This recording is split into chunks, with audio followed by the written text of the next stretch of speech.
Ang rason mga igsuon, nga niya takaroon din kay para ang inyong mga anak matagaan na higayon na magabalik sa tunghaan. Nga mas nabi yung punta na kung ang inyong mga anak makahalubilo sa ilang mga higala, ang inyong mga anak makabati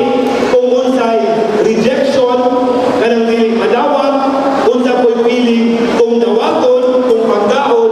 kay dipit na sa ilang pundasyon, sa ilang pagdako, sa ilang pagkahingkod, sa ilang pag-atubang sa tinuod nga kalibutan. Maunang nagpasalamat ko tanan ginikanan